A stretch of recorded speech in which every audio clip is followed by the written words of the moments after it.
Hello and welcome to Learn Plus. My name is Brenda Bailey Hughes and I am so glad to see all of you today. As you're getting checked in and settled in for our 40 to 45-minute conversation with Todd DeWitt, please leave your where you're calling in from, where you are today in the chat room, so we have a sense of where the scope is from all of you. Great to see you, boys. Vika, Spita, good. We're rolling in. We've got the gangs all here or getting here. For those of you dialing in from the US, yesterday was a holiday, so a lot of us didn't work, and today is our Monday. And so happy Monday to those of you that are just starting your work week. It's so good to kick off the work week with all of you. Our guest today has written an incredible book called Dancing with Monsters. I was gonna hold it up, but it's on my stand where I sit and read all the time because I've been pouring through it, highlighting. I was telling Todd that I've highlighted almost the entire text of the book.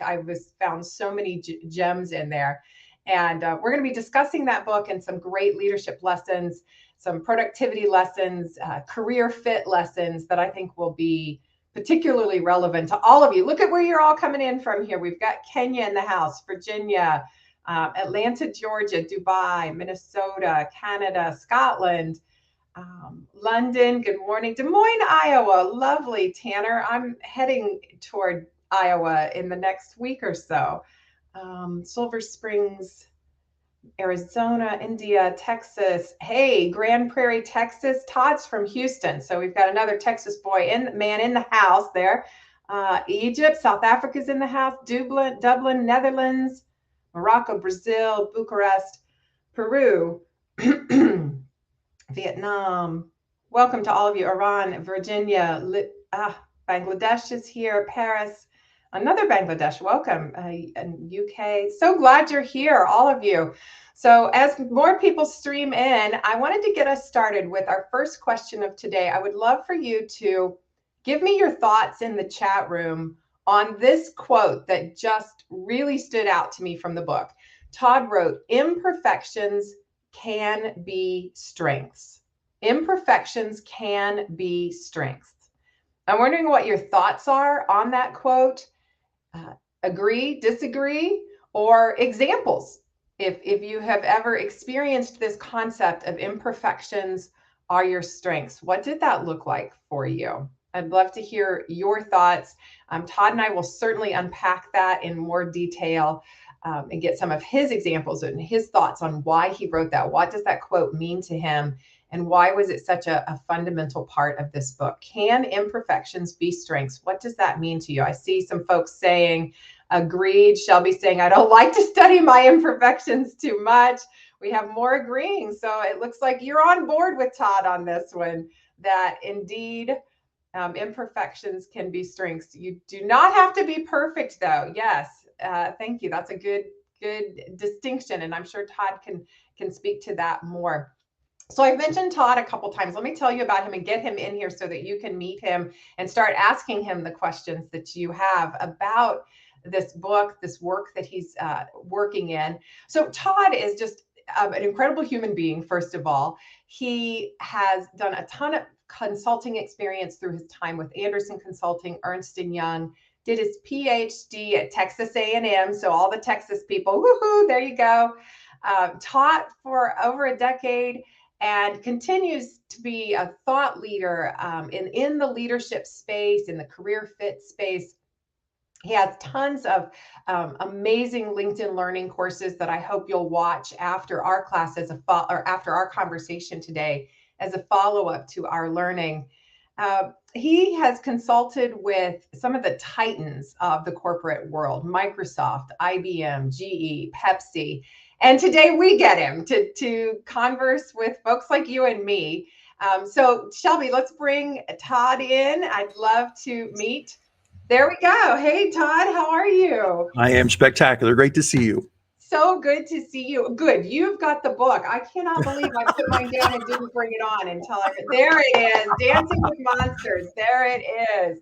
Welcome and thank you again so much for being here. I'm What excited. you're seeing the comments come in. They are pretty much all in agreement that imperfections can be strengths. Um, Imperfections, introspection, sometimes also highlight some other perfections. Yeah, interesting. Imperfections give us give you new perspective on the world. Imperfections give us new perspective. Embrace your red. Love it. Thank you all so much for getting us rolling here with your thoughts about this. Before we jump into that specific quote, let's roll it back a minute. And Todd, just give me the impetus behind writing this book. I know your schedule is insanely crazy with speaking engagements and LinkedIn learning. Why did you decide to write a book, and why this topic? It's funny, that question, because I talk a lot about over the years about learning, about imperfections, about mistakes and failures. And it's important to answer your question authentically. I tried on multiple occasions to be a novelist as a hobby. And long story short, turns out I'm no good at it at all. Okay, there And we go. the last time I tried, before I said, and that is obviously not for me, uh, I had a story idea that I couldn't let go of. It was just in the back of my head, and it involved a wayward vampire who worked in an office setting. And I just still thought that was hilarious and interesting, and didn't want to let it go. And so I thought one day, after I was kind of licking my wounds as the non-novelist I am, what can I do with that? And I remembered that in the world that you and I occupy, there's a little slice of books called fables that on occasion are very popular. And I was intrigued by that. I've been thinking about it for years, since I first read Who Moved My Cheese. And Wow. so I sat down, I got excited, a little over caffeinated, and I sat down one day, and 6 hours later, first draft was done. No way. So it was driven by a belief in learning from mistakes and failure, all those core issues. And then the format was just a thing from the back of my head I'd been thinking about for years, and I tried it, and it just came pouring out. Oh my goodness. Oh my goodness. So the novel concept was an imperfection to you as a novelist, perhaps, but the germ in there, the seed was, hey, the germination of that seed was, we've got this great idea, this fun idea. We've seen the fable concept work in other business texts. Roll. Absolutely. I mean, Brenda, come on. This is just like I do. You have to learn to accept, and I think learn and laugh at the things you're not good at, the things that don't work out. I've tried. Everyone goes, Todd, you're a pretty successful guy. I go, well, yeah, you know me because of 3 things, but you didn't see the 25, and that's probably a low estimate, that did not work. And that's not a line I'm selling you. That's the reality. You've got to be Oh my okay God. with that. That is so true. That is so true. I'm getting ready to present at a teaching conference later this week, and I'll be highlighting these huge teaching successes that I've had in the classroom and this activity that works brilliantly. But for that activity, I bombed on 100 different activities. I stepped into that classroom and the students were like, what is this woman doing? What are you even thinking, Professor Hughes? This is nuts. So absolutely, I totally get it. So Absolutely. that's great. If you were to synopsize the book in one sentence, and it can be a complicated run-on sentence if you want, but give me that sentence. What's the book about? Well, it's about realizing that you are enough, and that you are, in fact, probably better than you think you are. That sounds like kind of pop psychology, hyperbole. No, there's a lot of good reason, anecdotal and scientific, to believe that's true. You are good enough. You've just focused on the wrong things, such as those imperfections being ugly things to be hidden in the back of your head. But you are good enough, and you're probably even better than you think. You've just got to figure out how to rethink your situation and relate to others differently. Ooh, listeners, I hope you are breathing that in. Just take that. Let's just take a minute and breathe that in. Just let that kind of ooze right into your DNA. Todd says we are enough. In fact, we are probably more than enough. We've got it. We've got everything. We're just focusing on the wrong things. That is pretty validating for this Tuesday morning in May. Absolutely. I love it. Imperfections is real. It pushes us to deliver further best. Lots of people connect with perfection. However, we learn and unlearn imperfection. Thank you, Sunny. Love it. Yeah. Good. We've got some folks coming in still. Being perfect in your imperfections. Thanks, Vivian. Yeah, I think that's really does grasp at what Todd is getting at here. It's on the Love money. you. Yeah. Well, go ahead, Todd. I was just supposed to say, it's on the money. It's about realizing you're unique, not imperfect. Yeah, unique, not imperfect. Yeah, absolutely. I think if I were to come up with my one sentence synopsis, or at least what resonated most with me, was this idea that of finding beauty in the monsters. And so in the book, and I don't want to take all the surprises away for you, future readers, but monsters are these caricatures in the book that represent our fears and fears that we have about ourselves, or the issues that we perceive in others. Even would that be an appropriate way to describe the monsters, Todd? And so not only recognizing, I've done a lot of work in this whole idea of recognize your the fears that we grapple with, but not to just see them, but to find the beauty in them was this next layer for me as I read it. And that's where I think where I glommed onto that imperfections can be strengths, or our flaws don't limit us. They define our uniqueness. I love that. Can you give a couple of examples of that idea in action? Sure. I mean, I remember many times, both with clients and with MBA students back in the day, where we talk about aspects of communication, specifically giving presentations, which is a thing I enjoy and have coached a lot of people to do better. And you would regularly, once I get up and I'm loud and boisterous, that's the persona I use when I'm in front of a group. People would see that and they go, I like that. And I can't do that. And I said, well, you don't have to. You'll hear this from people who are more strongly introverted or don't enjoy groups for some reason, some sort of anxiety. And I get to tell them, well, that's just one style, the way I do it. What you perceive to be an imperfection could be actually the thing that makes you feel authentic to the audience. Now let's see you present and bring that out of you, because there isn't just one way to present. There's your way to present. Let's see if we can make that effective. And I mean that sincerely. I watched a lot of people just on this one performance area think they're really bad, find out that the same them can be terribly effective most of the time. Absolutely. In their own way. And if they're trying to mimic someone else's style, it will be an imperfection then, because it's not authentic. It's not them. Yep. Yeah.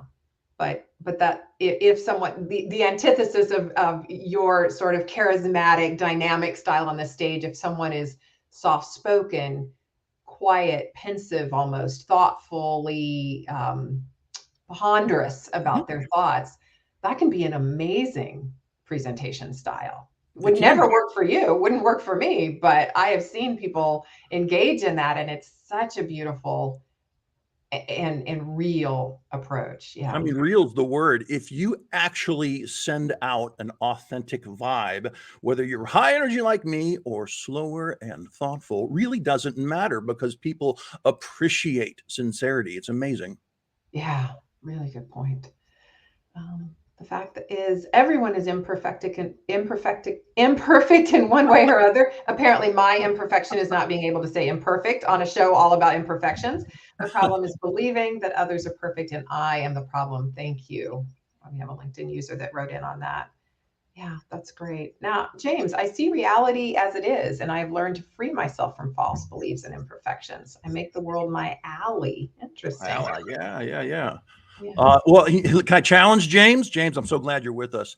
I see reality as it is. Here's how I read that as a recovering social scientist. I read that as you are taking a good step to attempt to do what you've said you're doing, to see reality. But what I love to remind people, even though I totally applaud you, what I remind people is that humans aren't wired to see ourselves or others sometimes particularly clearly, which is why seeking clarity, like you say you are, through observation, reflection, meditation, journaling, whatever it might be, and then, and this is the big one, finding feedback from trusted quality others to help understand how others are perceiving you, that's eyes fully wide open. So good for you. Yeah, I love Tasha Urich's work on that idea that people that are so rarely truly self-aware that she called them self-awareness unicorns, because they're just so few of them out there. They're almost a mythical creature. But those people that can identify and describe themselves, and it lines up and can also say, and here's how others see me, and get that right. There are just so few people who can actually do that. And to your point, that process of self-observation, of getting good feedback, but good feedback. I also like what Brené Brown talks about. The people who are allowed to give me feedback should be able to fit on a Post-it note. I'm not just taking feedback from anybody, from every critic out there, but from people who are trusted, I think was the word that Todd used. So on point. Good. Okay. So I did this live event last month on imposter syndrome or imposter experience. I would call that one of the fears, one of the monsters that a whole lot of people could resonate with. What are some of the other most pervasive monsters, these fears that people are bringing into the workplace? Can you articulate what those are, and the pervasive monsters in the work world? And if it's not too personal, which monster is kind of on your heels most often, Todd? Wow, we'll get to that at the end. Great question. So my first love as a scholar back in the day was creativity before I morphed over time into a generalist in leadership. And when we think about creativity at work, or lack of it sometimes, it really does come down to the first answer anyway, is fears. People have fears they perceive. They believe at work they are going to be judged negatively. They are going to be taken seriously only to fail if they actually try. They're going to reveal something they don't know, thus being seen as inadequate. They're going to misspeak if they choose to do that presentation. They're not going to get that promotion, so why apply, et cetera, et cetera, et cetera. We have an ability, many of us, not all of us, under many situations, to think through a possible scenario quickly and incorrectly and go a negative route. That's the core of so many illusory fears. They're really not rooted in reality. They're possibilities that are over-focused on, and that impacts people negatively. So for me, one of my problems, one of my fears, is that I will have no legacy. Brenda, don't laugh. I'm serious. No legacy. No one's going to remember me. Why does any of this matter? I've got to do something else because what I've done so far isn't good enough for people to go, that's a really interesting person who's made a great contribution. I don't know why I feel that way. It's personality. Personality is a very real thing, as you know well. And somehow I feel great for 5 minutes when I have a big win. And then I go, yeah, but what's next? Because that's not really good enough. Why do I do that? I don't know. I love that idea, though, that we look at a situation, we read all the negative possibilities, and then scare ourselves out of even making an attempt at creativity, at the next big thing. That's such an insightful idea. And if we read that same situation, but instead focused on the positives, is your hypothesis then that we would be more inclined to give it a whirl, to jump in, to try something more creative? It's two things. One, for sure, you have to make an active cognitive choice to go glass half full and see the possibilities as a good thing that might in fact happen. Watch me go make it happen. Number one. Number two, it's okay when needed to admit that success is always the top of a pile of learning that sometimes is difficult, and that's okay. It's okay. I have a story I'm not going to tell here because it's mildly offensive and includes a hand gesture in the U.S. known to be not good. I was on stage giving a speech, Brenda, true story, and a person who I knew as a speaker also was in the audience that day and came up to me to give me some feedback after an otherwise good speech to tell me that I was adjusting. You can figure this out. Ready? I was adjusting my glasses a lot. I move around a ton and I'm sweating. I was adjusting my glasses using a particular finger, which gave the impression of a particular gesture to my audience. And I'm here to tell your audience today, Brenda, that is not a gesture one wants to give to their audience. No, it is not. No, it is not. And I don't do that same mistake anymore. And I laugh at it and I tell the longer version of that story sometimes to groups when I'm speaking. And that's exactly what I was trying to say to you. It's okay. It's okay. Every one of us, 100%, no exceptions, have these moments and need to hear these things. You've got to learn to say, yep, I'm imperfect. That's part of the unique me. I'm going to learn from that. Maybe even use it like a story like Dewett does, because it's okay. It's just okay. It's just okay. Yeah. Well, and I think that in those moments of pain or criticism that may feel, even though it's a gift, feels like a slap in the face or a punch in the gut kind of thing, I think what the gift really is, this gift of self-awareness.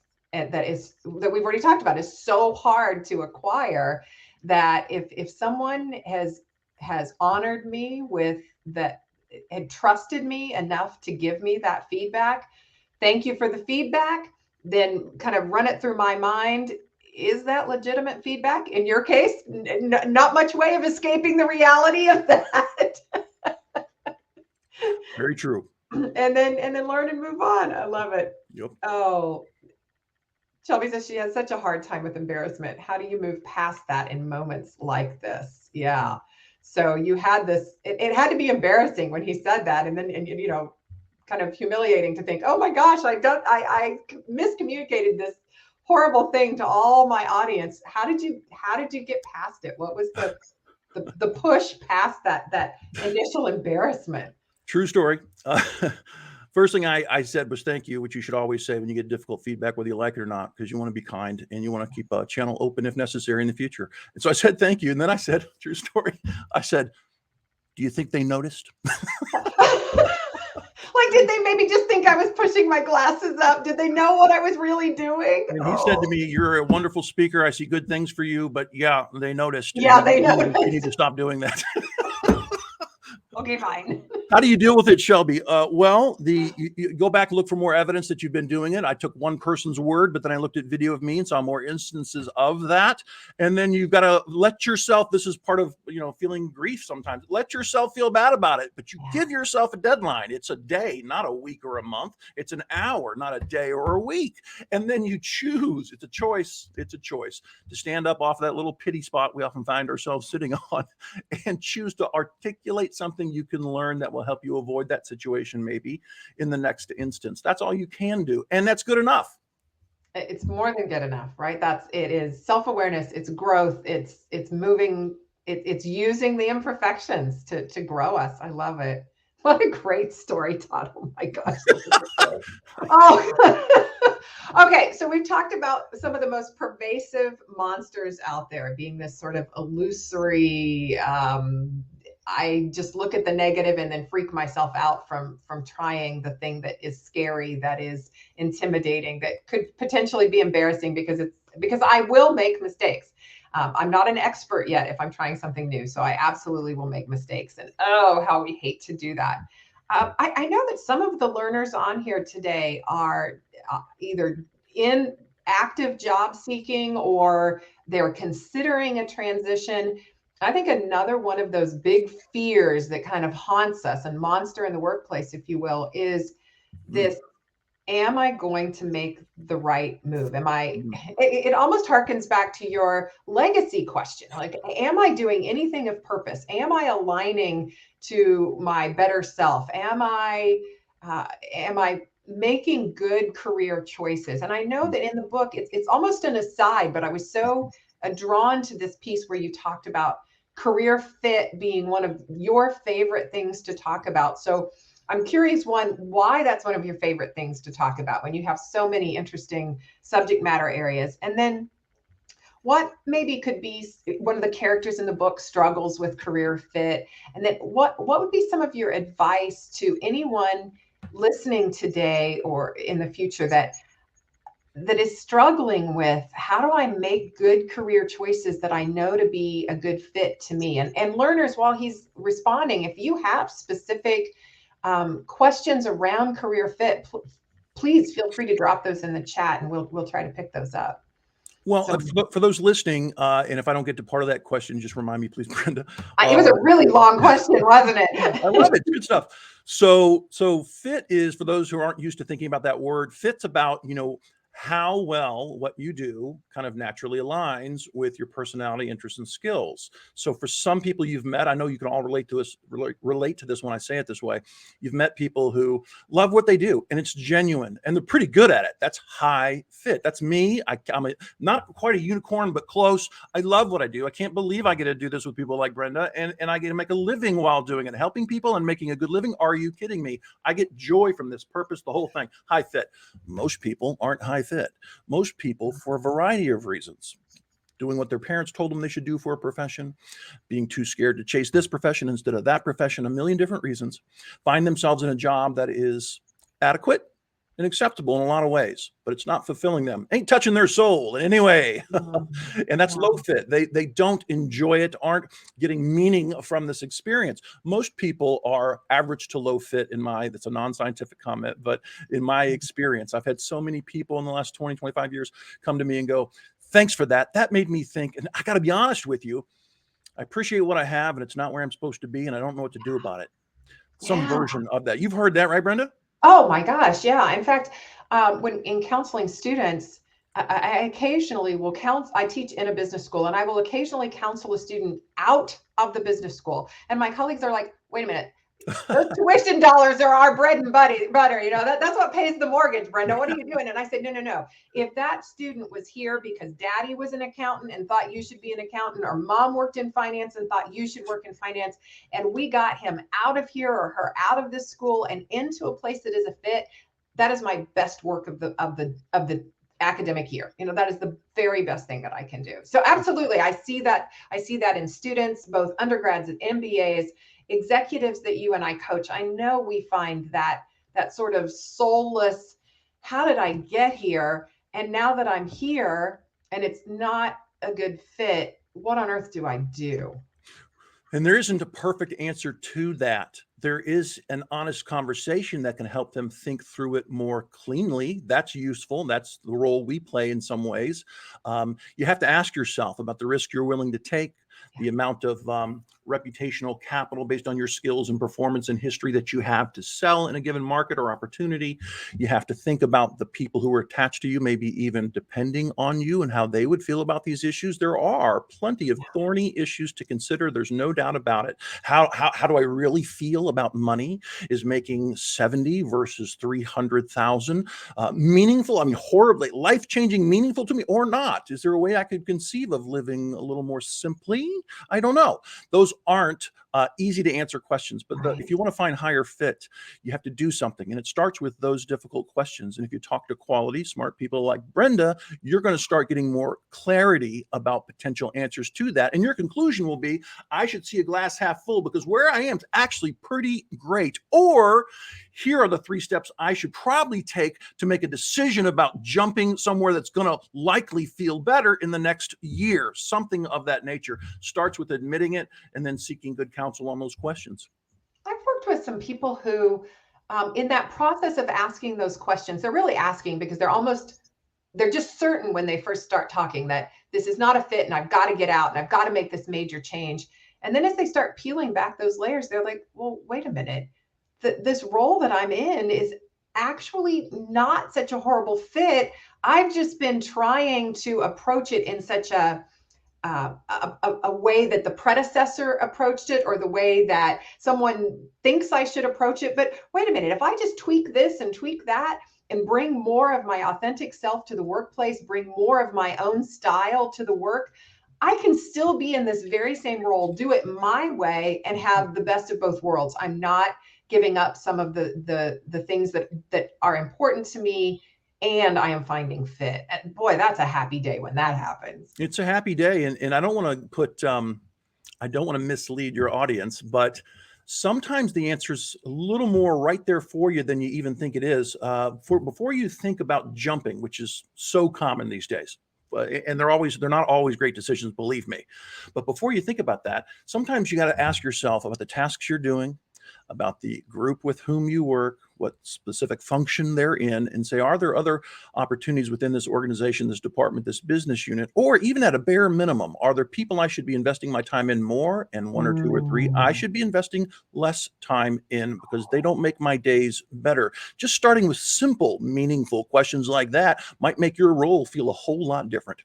Yeah. I interviewed Ernest O'Boyle, who's a management professor, and he talked about building your network very intentionally. And part of that was, if you're going to invest time in people who are going to make you feel as though you're doing the work, they're going to help you do the work that you want to do, that is that good fit type of work. And they're going to help you create the kind of culture that is a good fit culture. It might mean that because of that investment of time, you got to quit investing time in some people that you need to let go of a little bit. And boy, that that trimming of the network was so painful for me when he recommended that, and so healthy for me. It's very important, and I should say this because I didn't mention it in the definition when we start talking about fit. A lot of people hear me talk about it and they think mostly about skill fit. That's a big part of it, but the truth is, and this is really interesting. The truth is, relationships are even a bigger part of it. Yes. What can you prove that? Sure, there's plenty of research on Yes. job satisfaction and engagement and so on over decades, and you'll find, for example, hey, I'll ask MBA students back in the day, hey, do you think that you're going to finish this MBA and go become a garbage collector, a sanitary engineer? Is that what you, sanitation engineer, is that what you want to do with your MBA? And they're like, no. I'm like, why? They're like, it's low prestige, low pay, and people look at you funny and you smell. And I said, well, do you think if I went and talked to a bunch of sanitation engineers that they would profess that they can't stand their jobs? And they said, well, probably they know what they've got. And no, the research is out there. It turns out that across all kinds of jobs, dirty jobs, prestigious jobs, people can have low or high satisfaction and engagement. And the biggest driver tends to be the quality of the relationships that surround them every day. And my job is to remind anyone listening to this that you have interesting power if you're thoughtful and careful and kind to go reshape and improve that nexus of relationships around you every day. Yeah. Oh, wow. That's powerful. We not only have that power, we have that responsibility, I think. That's because if those relationships aren't working for us, there's a good chance they're not working for others in that nexus of relationship. Well said. Yeah. Shelby's commented that she's got high fit for now. She's got young kids, but that's different than the dream job that would be a low fit given the circumstances. So I think that's it's really intriguing. Thank you, Shelby, for that idea that fit isn't fit forever. Fit is what does life call for today? I want to push her though. In a couple of ways. When I quit a tenured job for life as a professor, at one point in time, I was a dean for a while. Laugh if you must. Oh, no, I felt sorrow and deep thankfulness and gratitude. It did not fit well, and I was not spectacular, and that is beautifully useful data that led me to where I am. Anyhow, I let all that go with 2 children in tow. I let go of a paycheck with 2 children and found a way to make it work. I'm not trying to encourage anyone to do anything that's too risky, but you are capable of more than you probably think. Here's my favorite example, Brenda, and then I'll stop ranting.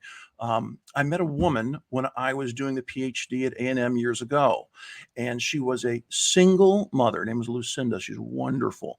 She's a single mother of 3 elementary school age children. 3. And she decided she had to, because life is short, she had to go get this PhD. And so she did. And I watched her with 3 kids in tow, sitting on the floor of her office doing homework like polite little kids, crush it. When I say she crushed it, she managed them effectively, didn't lose control of the family unit. She finished in 3.5 years, which is radically small compared to most of us who do 4 to 5 years in a lot of those programs. And she created a successful career with 3 tiny kids in tow. Life is short, and she knew it. So I just like to challenge people to rethink what's possible. Yeah. Don't put limitations on the possibilities. Yeah, great. Okay, so we have the fable is unfolding. When you read the book, you'll see that the story unfolds. We've got characters, we've got tensions and conflicts and climax, all the things that are involved in a great story. We see that people, the characters sometimes engage in fairly predictable behaviors related to their fears. And so we're going to pull up a poll, and if you've got your phones handy, you'll be able to just scan in the poll, or if the QR code doesn't work, you can type in slido.com and that particular number that appears on the screen. But we're curious to see which of these somewhat predictable behaviors are you most likely to engage in when fears start creeping up and getting in the way of you manifesting your best self, your most productive self, your best fit. When fears haunt you in the workplace, which of these 4 tends to get you? And if for any reason the poll doesn't work, you're also welcome to just type your answer into the chat. We'll be able to see it there. Oh, we've got some procrastinators. What else do we have? More procrastinators. Oh, we start feeling reluctant to try new things. Risk Absolutely. averse, yeah.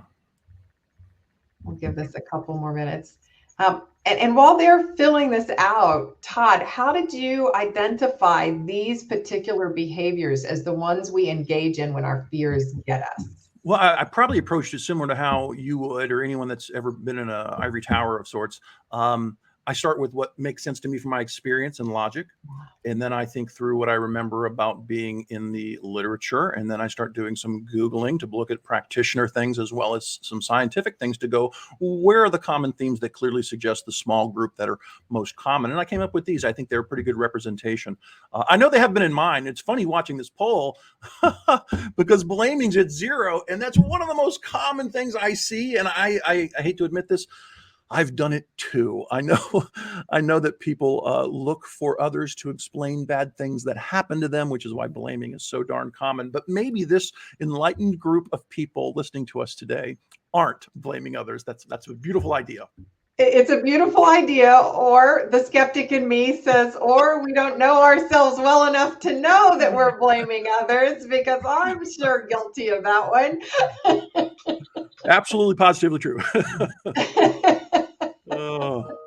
You know, if you've caught yourself saying, well, I can't try this because of, and naming a name or seeing a face, oh boy.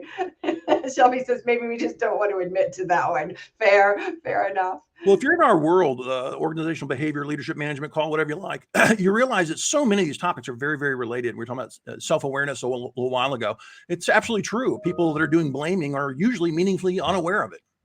Yeah, interesting. So I'm trying to think of the phrases I use that let me know I'm on that. I'm sort of, my defenses are up and I'm looking for someone to attribute the problem to other than myself. I would probably say things like, well, yes, but that's a good sentence starter that I'm going to lead with before I start to blame others. I'm likely to think things like, or say things like, well, if only he didn't, if only she didn't, if only they, whoever they are. It often just starts with the name. So-and-so will. Yeah. No way can we do that. So-and-so will say no. So-and-so will, yeah. It's one of the most defeating things in your career when you get a new role or a new job and someone that works with you in this role on your team tells you some version of, hey, I'm glad you're here. I know that you're going to find some things we clearly should address, but as long as Bob's running this place, it's not going to happen. There's a blame, right? It's all Bob. It's all Bob. None of the rest of us can coalesce around an issue and make any change because of Bob. Well, these are great. You are all welcome to keep filling this in, but since procrastination and negative self-image are definitely surfacing here at the top, I would love to hear you speak to those a little bit. When those are our MOs, when that's our go-to behavior, what are some things we could do to pull ourselves off that track, which sure, we're going to feel like a rut that's so, like a bicycle with the wheel in the rut. It's easy to keep going down that path, but it's so hard to stop, dismount from the bike, get the bike out of the rut. What are some of your strategies for us to get back on a more productive track, on a more fearless track? Rut. I love that word you use because I talk about it all the time. Procrastination and any other behavior you can think of can become over-routinized, overdone. I'm not even thinking about it. I'm just doing it because I do it too often. It's a rut. Procrastination is, at first anyway, before it becomes routinized, it's a choice, and everything in life's a choice. I love to tell people this. Yes, you're experiencing things. Some are fun, some are challenging, but how you perceive them and what you do about them are your choices. Procrastination says, I'll get to it later. That's sometimes just a lie. It's just a lie we tell ourselves so we don't have to do something we don't want to do. So what I tell people is you have to remember how great it feels to get something done. You have to remember how much more great it feels to get something you don't inherently enjoy but have to do done. So what do you do? Well, let's start thinking about goal behavior and resisting temptations. I really want to do A instead of nasty task B, but I'm not going to allow myself to do fun creative A until I'm at least half done with that thing I was avoiding yesterday because I'm a procrastinator over there. I'm going to do that. And I'm going to reward myself with a 10-minute break and fun time on task A that I can't wait to dive into. You have to create little bits of personal motivation like that to recognize procrastination and then start moving past it. Love it. Love it. What do we do about that negative self-image? And what does that mean to you? When you wrote about that, what were you thinking? Well, like everyone listening to this, even the amazing Brenda who's hosting this, we don't always feel great about ourselves. Some people have better averages than others, if you will. But I'm included in that for sure. I remember back when I was trying to be a scholar years ago, I was capable of doing scientific level mathematics, but I wasn't as good as most others at it. And it made my brain hurt. It's true. Most people write a bunch of empirical papers and very few theoretical papers. That's what most resumes look like in the academic world for scholars. And I got to tell you, mine was all theory pieces with 4 or 5 empirical pieces. So it's common. I just like to tell people having a negative view of yourself is common. It usually becomes unchecked and festers and grows if you don't look at it, talk about it, and laugh about it.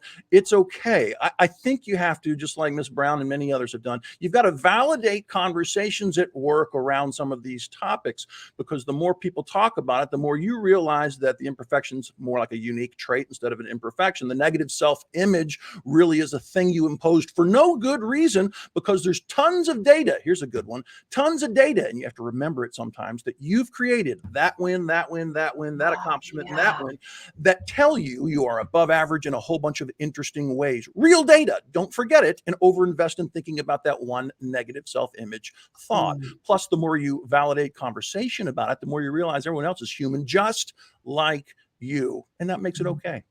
Yeah. I love that idea of just collect the data. You know, what all has worked for you. And if you're freaking yourself out that you can't do this or you won't do that, there are pretty good odds that you can, given what the autobiography would show us there.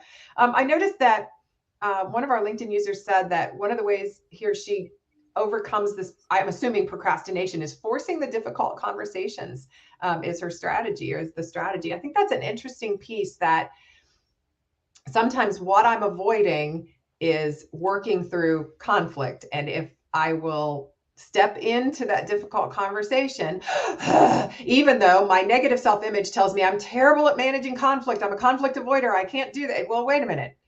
Do I have some data that says, actually, I have managed a lot of difficult conversations, and they don't always blow up and get worse. And so if I use the data and lean into that difficult conversation, sometimes that will push me through the procrastination that's holding me back. Sure. Let me equate this to speaking, that people don't always, most people can't stand speaking in public. The more you do it, the better you get. Same with those tough conversations. And I used to take it from a young age quite seriously, Brenda. When I had homework as a youngster going through middle school and high school, I would look at the pile of homework and I would always say to myself, there's exceptions, but almost always, what's the thing I'm dreading the most that's going to hurt the most? And I'm going to do that first, kick its tail to the best of my ability, and then kind of enjoy getting through the rest of it now that the headache is behind me. And when you do that once, it's difficult, but the more you do it, the easier it gets. And then it becomes a strategy in life, just like that wonderful comment from one of our audience members about jumping into, not avoiding those tough conversations at work. That becomes a skill. Right. My daughter, when she was in 2nd or 3rd grade, came home with a quote that she would mantra up when she sat down to homework: do the worst first, do the worst first. And that propelled that child through graduate school, law school, like she, and all the way through. Her resounding comment was, do the worst first, get it done, move it along. That's spectacular. I've never heard that phrasing, and I'm going to steal it now. It's great. It's great, isn't it? From the wisdom of 2nd graders, do the worst first. Okay. I would love for you to unpack a couple of great quotes for us from the book. Okay. If high performance is your goal, it's a war for chemistry, not talent. Oh, boy, that one sat me back. First of all, for managers and recruiters and leaders, is this good news or bad news? and what does it mean for them? Well, listen, a lot of times the challenges we perceive at work are not about our capabilities. They're about our focus. We're focused on the wrong things, trying to leverage the wrong things, trying to do the wrong things. It's a focus issue. So one of the most persistent fallacies I've watched people overinvest in is the war for talent. Man, we're going to bring in the smartest, best track record people you've ever seen. That's not a bad idea. Of course, it's important to have a very talented team to the best of your ability. But I have also seen plenty of instances where the talent doesn't gel, where the prima donna isn't checked, et cetera, et cetera. The talent is there and it's not reaching its potential. Let me give you a sports metaphor because I know people love or hate those, but let me do it. So many times in sports, you will see a team that's not as good be a team that's better according to the talent on the roster. And the best answer over time for that reality is that they figured out how to work together far. That's execution in business words. Great idea, this proposed change. It can fail or not just because of the quality of the idea that we should work on for change, but the execution. In the team sports, they sometimes figure out how to really compensate and gel with each other in a way that makes their talent amplified. Same thing happens with teams. We really do have to strive for the best talent. But if you don't focus on the relationship side of the equation, getting people to care about these basic ideas we've talked about, kindness, positivity, supportiveness, empathy, vulnerability, quality communications about those issues just as much as the work itself, you will not maximize what the talent is capable of doing. Yeah. So for those of you with us today, if you have one of those prima donnas on your team, someone who's incredibly talented, but creating a lot of angst in the team, Todd speaks specifically to that in the book. So definitely worth a read if for that gem only on how to deal with that, because as he just said, that can really just destroy the peak performance possibilities that could come from that team. Here's another one that I love. Our fears are somewhat real, but mostly illusions that we allow to persist. Our fears are somewhat real, but mostly illusions that we allow to persist. Talk to us about that. Well, sure. Mostly, there's a kernel of truth in many of them. It's rare that you have a belief, a negative belief about yourself that has no data to support it whatsoever. That can happen if your personality is a particular personality, but it's less common. What's more common is that there's a kernel of truth, a moment of performance that didn't go your way. Could have been just 30 seconds of a presentation where you felt you were lost and everyone knew it. Just 20 seconds. And that then is an idea that about how you're not great in some way in your head. What we do with those typically, and I love to talk about mistakes and failures and fears, is we just allow it to sit in the back of our mind, collect dust. We act like it doesn't exist. We don't want others to ask about it. We're not going to tell anyone voluntarily about it. And as a result, sometimes it's just kind of like an old battery starts dripping acid and gets bigger and worse and causes a problem. I've got a funny story. You're going to laugh. It's true. I was on stage 20 years ago giving a speech and it did not go well. That's the punchline to a 10, 15-minute story. It did not go well, and it was embarrassing. I had to learn some hard lessons, and it's called the State Farm story because I was standing in front of State Farm executives. and I learned, it took a few weeks. I'm not saying it was an overnight success. I learned to not hide that. I'm not going to let it feed itself and drip that acid. I'm going to look at it, unpack it, analyze it, maybe even laugh about how I let myself fall into those traps that I started to identify when I actually look at it. And then I'm going to build some strategies. I'm going to do some stuff that will help me avoid really doing the same thing again. That is actively getting past the illusions that we feed and allow to fester and doing something to correct, to collect real data about who we are and what's possible. So an idea left alone is like idle's time is the devil's workshop. It just isn't good. Why would you leave that negative thing sitting there? When you go get surgery from a doctor, they're doing what? They're fixing things and taking out bad things. You should do the same thing when you have those negative thoughts. Don't allow them to sit in there causing potential more problems. Mostly they're maybe half real at best, and then you allow that to grow in terms of illusions. Don't do that. Admit it's happening. Maybe even find a partner. I know that you've done versions of this too. It gets easier when you have a buddy system or a group present to talk about these things. All of a sudden, being human is this thing we can all talk about more. The more you do that, the less power these things have and the illusions break. Oh, love that. So I love that image of it collecting dust in the back of my mind and in the most fearful spot of my heart. And then me just trying to like shove that mistake out into the light where I can take a little look at it and get some friends to come over, some really trusted people, and take a look at this with me. What do you think this horrible thing means about me, and what do I do about this? And then the acid is not dripping out of the bad battery. Love Yep. that. So maybe an action step for some of our learners will be to kind of dig in and think about some of the last 2 or 3 mistakes that you've made, the last 2 or 3 things that you would consider your imperfections and or your fears. Look at the piece of it that was real, and then look at all the parts of it that are illusions and bring that out into the light. Well, those were a couple of my favorite quotes. Do you have a favorite quote? And I know that's kind of like saying, which is your favorite child? I know that's a really mean thing to ask, but I'm curious, is there a concept or a quote from the book that just is really speaking to you now?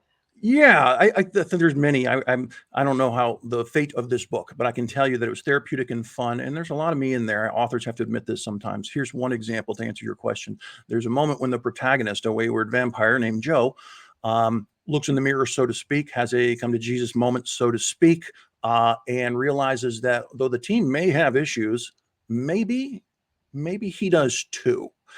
And he found a unique way, which was exercising serious vulnerability to share this realization about himself with the team.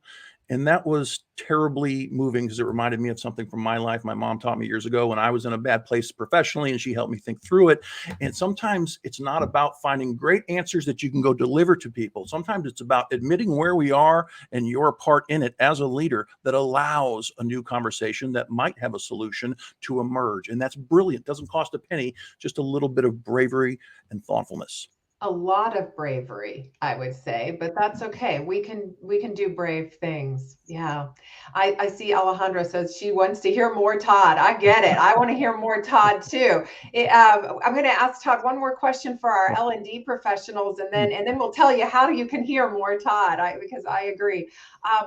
A lot of learning and development professionals tune into this particular live event, and I would love for them to hear one of your favorite classroom or training room activities to teach in this leadership and self-awareness space that you're so particularly talented in, Todd. Great question. Lots of fun ways to go with that one. I'll tell you one that I used a lot with students and managers over time, and it's simple and effective as a conversation starter. Many times conversations at work get caught in a quagmire of excuses and false beliefs, and we need to reboot them. Here's a great way to do that. You just say to a group, okay, listen, you're in charge. You're the CEO, the chairman, whatever the title is, you're in charge. Don't tell me about the culture or this person, that group, or other people. Can't blame anybody. You're the CEO. No more blaming. You have the power. If that were true, just play this experiment with me. If that were true, then tomorrow when you show up at work, I want you to tell me, be very specific about a rule, a policy, a behavior. Tell me, what one thing might you stop doing or start doing or change how you do in order to make our team interestingly better? No constraints. What would you do? Go. Now, if you got a safe environment that you facilitated people to feel okay about doing this, it's amazing how when just a little facilitator gets them to feel empowered, they start to write things they normally in that conversation, which is dead at work, wouldn't say, but then it really does create some colorful new conversations. Very simple, but powerful conversation starter. You were the CEO. What would you stop, start, and or change? I wonder how many of those responses then end up being things that you don't have to be the CEO to make happen. It's pretty darn common because these are usually things they write down that they just haven't said out loud at work. And once they share it with a couple of people and then make it a public conversation, people go, I never thought of that. That's right, because you allowed that conversation to become so simple, predictable, and stale. Oh, wow. All right, Todd, for those who do want more Todd, let's talk about how they find the book. Dancing with Monsters is available around planet Earth, wherever you buy books. All right. Okay. So wherever you want to buy your book, go buy your book. Local bookstores, Amazon.com, you find it, you got it. And if they want to hear more of you, they hear your voice in the book for sure. But what LinkedIn courses do you have in the LinkedIn Learning Library that might be excellent follow-up to this conversation? I've a couple that I'm thinking about in my own library. I have a course on procrastination that, and since that became one of our sort of off the we you know, it was an off topic, but we did spend some time on that. And so procrastinators, it's only 20 minutes because I know you needed something short. So there's a procrastination video in there that might work for you. My communicating with emotional intelligence course might work for you. Todd, what are your library courses that are going to be great follow-ups? I heard your question. I quickly thought of two, one short, one long. The short one, which is, I don't remember, 15, 20 minutes, is on self-confidence and how to understand it and how to deal with it when it takes a hit. And we've been kind of talking about that today. I think they would find that short, simple, and useful. And then the long one is the New Manager Foundations. I mean, our conversation today was kind of a smorgasbord of a lot of leadership-related, interrelated topics. And that somewhat longer course for the new or young leader really dives into a whole lot of them in more depth. Love it. Love it. So there's your follow-up activities. Think about a mistake or a fear, get it out of the dust and into the light. Take a good look at it. Do some follow-up reading with the Dancing with Monsters book, available wherever you buy books. Look at some LinkedIn learning course follow-ups. Thank you all so much for being here. Todd, thank you for a great conversation and some real gems of wisdom for us. Appreciate your time. My pleasure. Take care, everybody, and we'll see you next month with Scott Mounts to talk about positivity.